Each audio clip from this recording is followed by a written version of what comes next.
I've been dating my boyfriend Cade for 2 years. Well, I suppose I should say I was dating him because I'm almost certain it's over now, though at this stage, the relationship itself is hardly my biggest worry.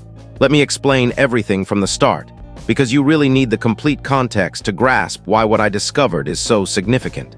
I first met Cade at a friend's 30th birthday celebration about 2.5 years ago. My colleague Nia was the one turning 30, and her then-boyfriend had connections that led us to this upscale rooftop bar downtown, one I could never afford on my salary. Cade was there with a group of his old college friends, and we got chatting while waiting at the bar for drinks. He bought me one without making it feel awkward. At the end of the night, he asked for my number and texted me the very next morning to say he'd really enjoyed our conversation. Our early dates were ordinary: coffee, dinner at casual spots, a stroll through the park. He never flaunted any wealth, and I didn't even suspect he came from money until roughly a month in, when he offhandedly mentioned his family's second home. I asked what his father did for work, and he was vague, saying something about supply chain and transportation before quickly switching topics. Later, I learned his dad owns one of the largest logistics firms in the area. We're talking substantial wealth, the kind where the whole family drives high-end vehicles, wears designer labels, and jets off on international trips several times a year. When I realized just how rich his family was, I actually tried to create some distance. I was raised by my single mom and little brother in a small 2-bedroom apartment. My mother worked multiple jobs throughout my childhood. We got by, but we were far from wealthy. I didn't want Cade, or anyone, to assume I was with him for financial reasons. But Cade refused to let me withdraw. He kept pursuing me, repeatedly saying how refreshing I was compared to the women he'd dated before, how nice it was to be with someone who didn't automatically expect him to cover everything. He claimed his exes had all been pampered and demanding, only interested in his family's fortune. But I was authentic and down-to-earth, and that drew him in. I think that's what really pulled me in. The way he made my ordinary, working-class roots feel like something special. Like my modest upbringing was somehow fascinating next to the privileged women he usually went out with. In hindsight, I can see how unhealthy that dynamic was. He placed me on a pedestal for not chasing his money, which meant I spent the whole relationship overcompensating to prove I wasn't after it. I always insisted on going Dutch on bills. I never requested gifts. When he did give me something, it made me uncomfortable. I was so afraid of appearing materialistic that I went out of my way to show I could manage without his help. And I believe Cade enjoyed that. He liked having a girlfriend who was appreciative rather than expectant, who never made demands, who seemed grateful simply to be included. The trouble began with Vivian. Vivian has been Cade's closest friend since they were kids. They grew up on the same street, attended the same elite private school. She's stunning in that natural, affluent way, perfect hair, understated but expensive outfits. She has a boyfriend named Freddie, who never seemed fazed by anything, which I now recognize as a warning sign. I met Vivian around 3 months into dating Cade. He took me to a gathering at her parents' home, and the moment I arrived, I felt completely out of place. Everyone there had known each other forever. They shared private jokes, childhood stories, a lifetime of connections I couldn't join. Vivian was polite, but in that cool, appraising manner that makes you feel judged. I genuinely tried to warm to her. I reminded myself I wasn't going to be the possessive girlfriend who couldn't accept her partner having female friends. My mom always taught me that if someone wants to be unfaithful, they'll find a way, and controlling them won't prevent it. The healthiest approach is to trust until there's clear reason not to, so I chose trust. But gradually things began to feel strange. Cade mentioned Vivian all the time. Vivian thought this. Vivian did that. Vivian and I are grabbing lunch. Vivian needs my help with something. She was constantly part of our conversations, even when she wasn't around. Then Cade purchased a Cartier bracelet for Vivian's birthday. A genuine Cartier piece for his friend. I checked the price later. It was more than many people pay for a vehicle. When I brought it up, he made me feel irrational. Like it was perfectly normal to gift luxury jewelry to a female friend, while your girlfriend receives modest dinners and bouquets. He explained Vivian had always wanted that specific bracelet, and he wanted to do something meaningful because she was struggling at work. He accused me of being insecure and jealous, saying he disliked that trait in me. I dropped it because I refused to become that girlfriend. Then there was Vivian's promotion celebration in May. Cade insisted we attend. even though it conflicted with Nia's birthday dinner I'd been organizing for weeks. He promised we'd swing by Nia's event afterward, but Vivian's party took priority because she'd earned it and would be crushed if he missed it. We never made it to Nia's. Cade drank heavily at Vivian's event. I essentially had to drag him to the car around 1 a.m. the entire drive home in his BMW, worth more than I'd earned in years. He raved about how incredible Vivian was, how she was destined for greatness, how fortunate Freddie was, how he'd recognized her potential since childhood. I gripped the wheel, listening to my boyfriend praise another woman like she was his soulmate. And I convinced myself it was nothing. He was intoxicated. They were only friends. It didn't signify anything deeper. I think that's when his treatment of me began to shift. Once he realized I'd tolerate the Vivian situation, he started pushing other boundaries. Small remarks about my outfits not suiting certain occasions. Hints that perhaps he could buy me something more appropriate. Questions about whether I truly had to work so many hours or if I simply preferred not spending time with him. His family amplified the issue. The rare times I met his parents, his mother regarded me with obvious disdain. She inquired about my education, and when I mentioned public university, she gave a smug little smirk as if it validated her preconceptions. His father barely noticed me. His brother Elliot was courteous but aloof. I kept believing that with more effort they'd eventually accept me, if I was kinder, more refined, less visibly from a different class. Perhaps they'd finally see I wasn't the opportunist they imagined. Then June arrived and everything worsened. Cade's brother Elliot was marrying in July, and back in February, Cade had invited me as his date. I was thrilled. This would be my first introduction to much of his extended family. I saved diligently for weeks and bought an elegant navy gown with delicate beading on the shoulders. I wanted to present myself well. 2 weeks before the wedding, Cade visited my apartment, sat on my couch, and informed me he didn't think I should attend. Just like that, I asked for clarification, and he avoided eye contact before finally saying his family was very concerned with image, and he wasn't confident I'd blend in. It might be better if I skipped this one, and he could introduce me at a future gathering once his relatives knew me better. I pressed him on what he meant by not blending in.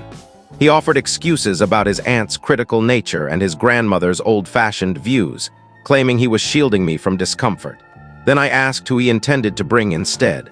Silence. He admitted Vivian had volunteered to accompany him as a platonic date since Freddie had a work conflict. It would be simpler because his family already knew and adored her. No awkwardness. No awkwardness? I refused outright. I was his girlfriend. If anyone deserved to be his plus one at his brother's wedding, it was me. If his family had issues with me, we needed to confront them together, not hide me away. He called me overdramatic, said I was inflating a minor issue, that if I truly cared for him, I'd understand he was protecting me, that Vivian was merely a friend and I had to stop being so paranoid. We argued more fiercely than ever before. I cried. He turned icy and withdrawn, the way he always did when I displayed emotions he disapproved of. Then he left, and I heard nothing for 3 days. When he finally messaged, he said he'd reconsidered but still believed Vivian was the wiser option. Yet he loved me and hoped I'd understand. I should have broken up then. I know. Anyone hearing this would yell at me to leave. But I was deeply in love and kept focusing on our shared future, convincing myself every relationship hits rough spots and perhaps my jealousy was the problem. So I stayed home while my boyfriend escorted another woman to his brother's wedding. I learned details via Instagram. A cousin posted stories showing Cade and Vivian slow dancing, her head resting on his shoulder, his arms wrapped around her waist.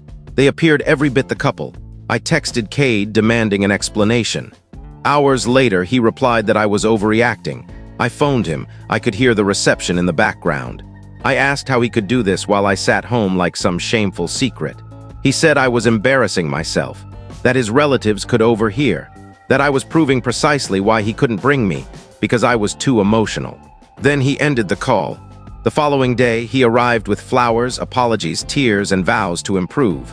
I forgave him again. Then the rent issue arose in September. My building changed ownership and my rent jumped $400.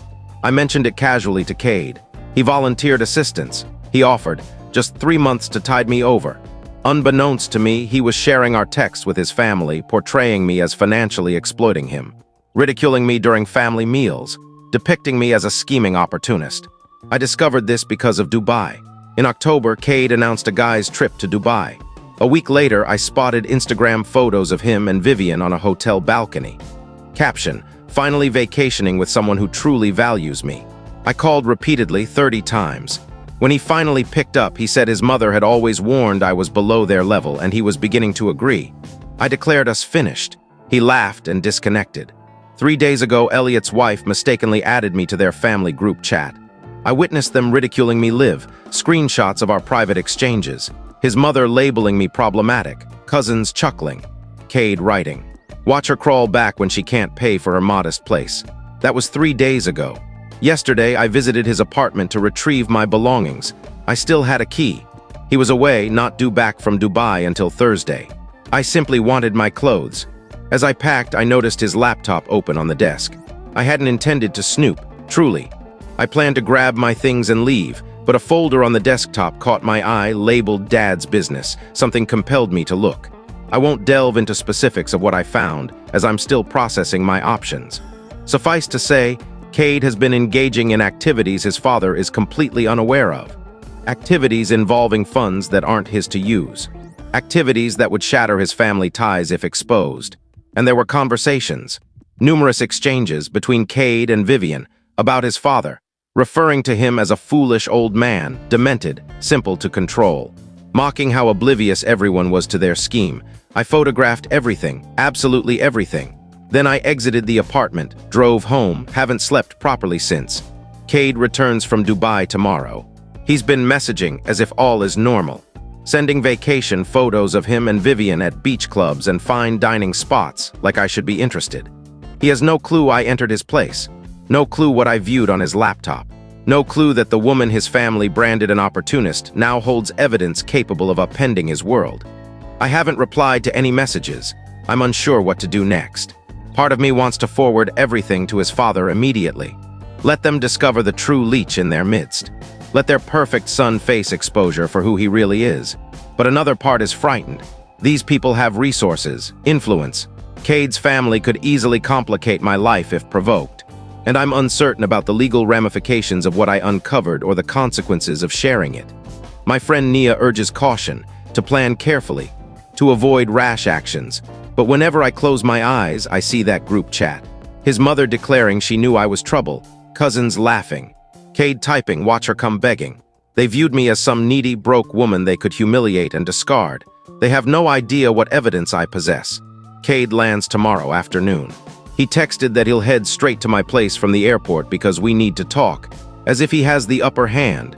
We'll see what happens after tomorrow, after his return, after the next chapter unfolds. This could prove to be the wisest choice I've ever made, or the most regrettable. Time will tell. Update. First, I want to respond to some comments from my previous post, as many of you suggested contacting authorities or a lawyer right away. I appreciate the concern, but it's more complicated. I don't fully comprehend what I discovered on the laptop. It appears serious. It involves finances, but I'm no expert, and I'm unsure if it's outright criminal, merely unethical, or something else. All I know is his father is unaware, and from Cade and Vivian's messages, they've been amused by how simple it is to conceal from him. Also, several asked if I'm certain about the contents. Yes, absolutely certain. I captured photos of it all, numerous folders, multiple chat logs, financial documents that looked suspicious but were beyond my understanding, clearly tracking funds in improper ways. And those messages mocking his father as an old fool, senile, easily controlled. I have backups in 3 separate locations now. Okay, here's the update. Around 5 p.m. he messaged that he'd arrived and was en route to my apartment. Asked if I was home. I simply replied yes. I'd spent the day pacing, rehearsing what to say. Nia stopped by earlier to strategize, advising me to remain composed and not reveal my cards too soon.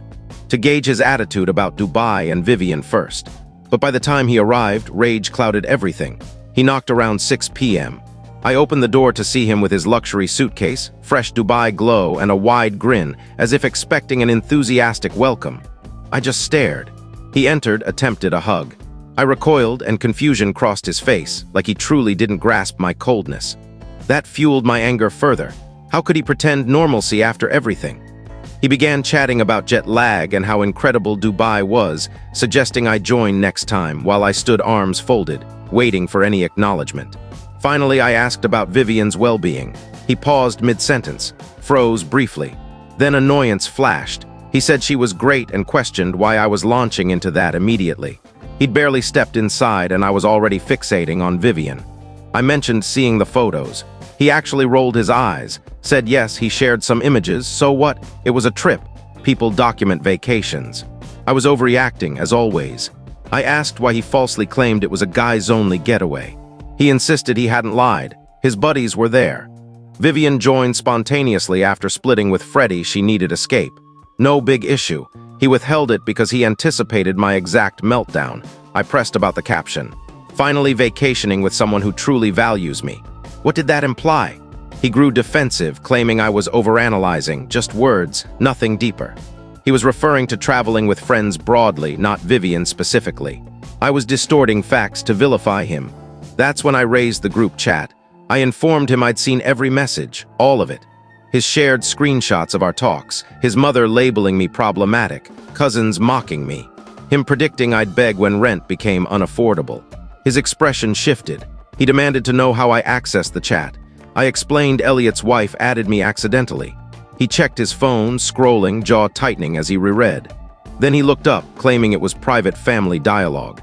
That anything I saw lacked context. Lacked context. I asked what context justified sharing our intimate texts for family ridicule. What context excused his mother calling me trouble and cousins branding me opportunistic. What context validated his prediction I'd beg. He backtracked. Said his family could be blunt but meant no harm. That he was venting frustration over my Vivian jealousy. That he never truly viewed me as opportunistic. He was upset and spoke carelessly. I asked if his mother genuinely believed I was beneath them. He fell silent. I repeated it because he'd quoted her during our Dubai call. I wanted confirmation if it was real or fabricated. He dodged. Said his mom judged everyone protectively, nothing personal. She felt no one measured up. I demanded a direct answer. He admitted yes, his mom had criticized my origins, my background, how I'd never belong in their circle. But he always defended me, told her she was mistaken. I laughed bitterly. Defended me how? By barring me from his brother's wedding, escorting another woman, posting intimate Dubai photos with her, sharing our texts for family amusement. He grew angry, said I was impossible, that he'd come to reconcile. Yet I attacked, that I always twisted things around my insecurities instead of hearing him out. I declared I was tired of excuses. Then, in fury, I revealed something I perhaps shouldn't have.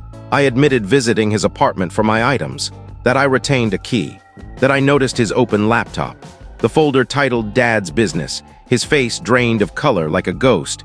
He asked what I meant by noticing the laptop. I said the display was active, the folder visible. I saw the contents. He was speechless for nearly a minute, staring as if threatened.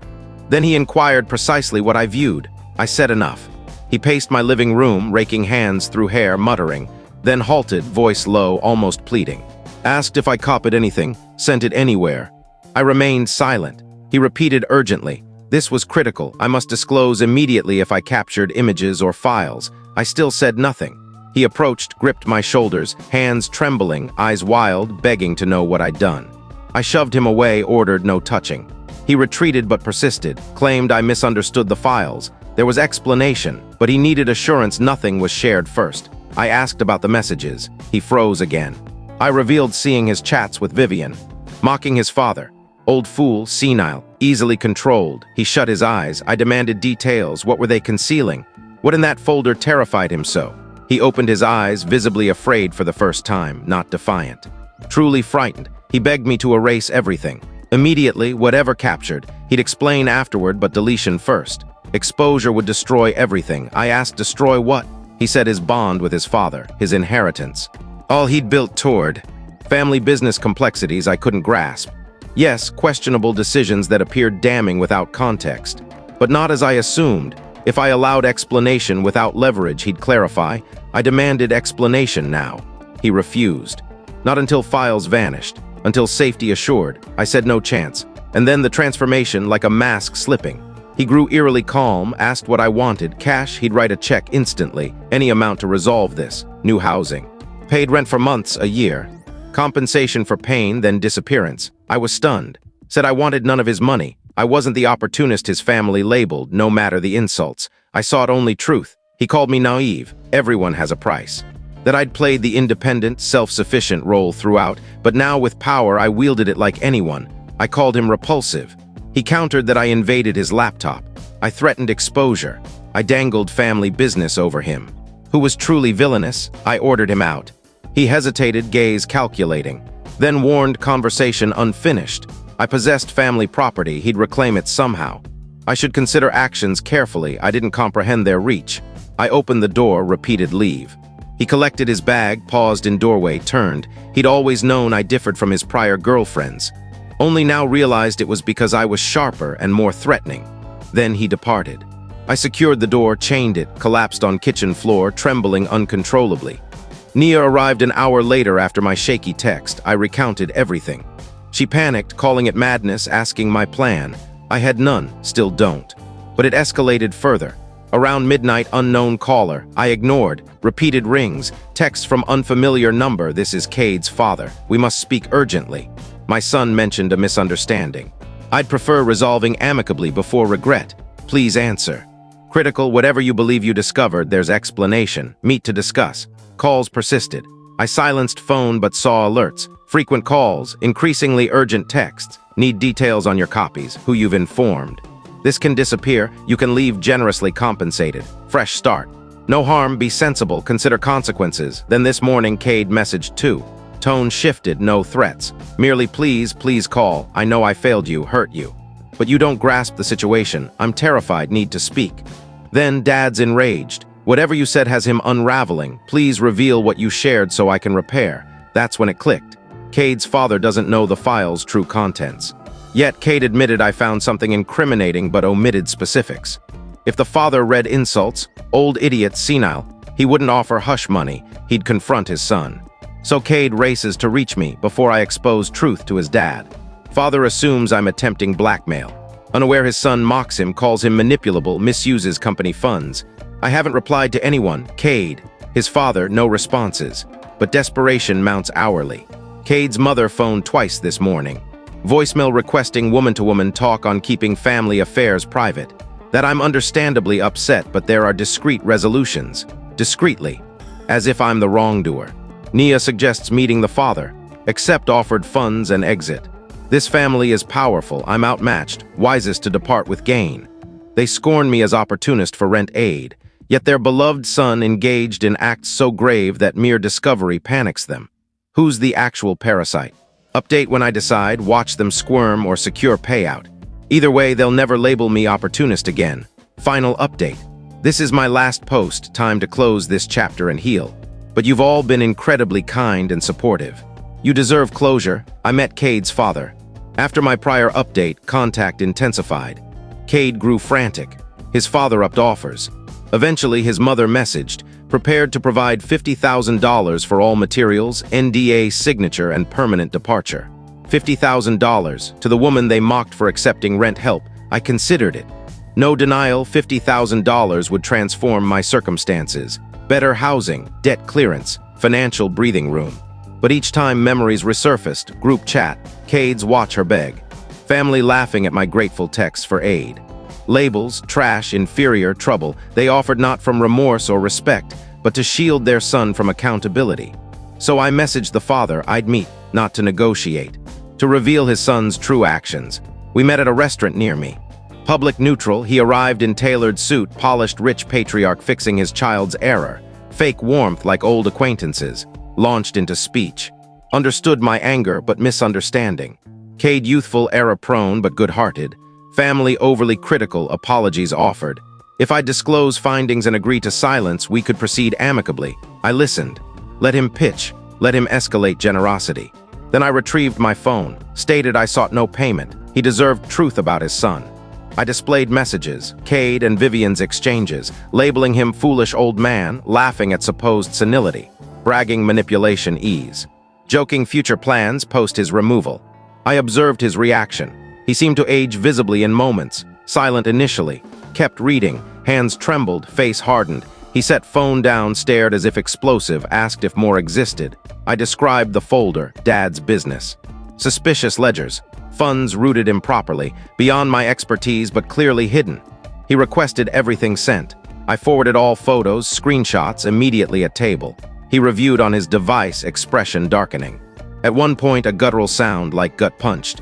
When he met my eyes, tears welled. Said he founded the company from scratch, 4 decades poured in. Brought Cade aboard to inherit, trusted fully, fatherly instinct. Yet son mocked him as senile, laughed at control, stole. He thanked me, sincerely, acknowledged my justified resentment toward his family, that I could have accepted payment and vanished. Instead, I chose honesty. I replied I wasn't the opportunist they accused. He paused, then agreed he saw that now. His wife erred. Cade erred, all fixated on guarding reputation, blind to internal threat. We spoke another hour. He inquired about our relationship, Vivian's role, early red flags. I shared all wedding exclusion. Dubai group chat. By end, he was transformed, no longer the man entering to buy silence. He apologized deeply for his wife. His family, my suffering. Then Rose said he had pressing matters. Next developments via Instagram. Vivian unfollowed Cade, scrubbed joint photos. Soon after, Elliot's wife removed me from group chat. But not before emergency meeting notices. Everyone summoned home urgently.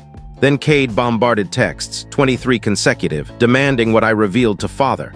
Why dad ignored calls, why company access revoked, what I'd done to his existence. No replies from me. Final message 3 days back. Accused me of ruin, family destruction, losing all because of me. Hoped I was satisfied, and truthfully, I am. Cade's father has fully disowned him, apparently. No company privileges, no trust fund, no vacation properties, luxury residences, lavish trips. From social media clues, he's couchsurfing, unable to afford rent. The man who predicted my begging now struggles for housing. Ironic. I blocked him and all family members yesterday, every contact. No need for updates. No further closure required, nothing more from any of them. Near insists I should have taken the $50,000. Could have exposed truth and profited, perhaps, but I regret nothing. Thank you all for support, advice, encouragement through this ordeal. This concludes my updates. Done with drama. Done with entitled wealthy men treating others as disposable. Done with families scorning those without inherited privilege.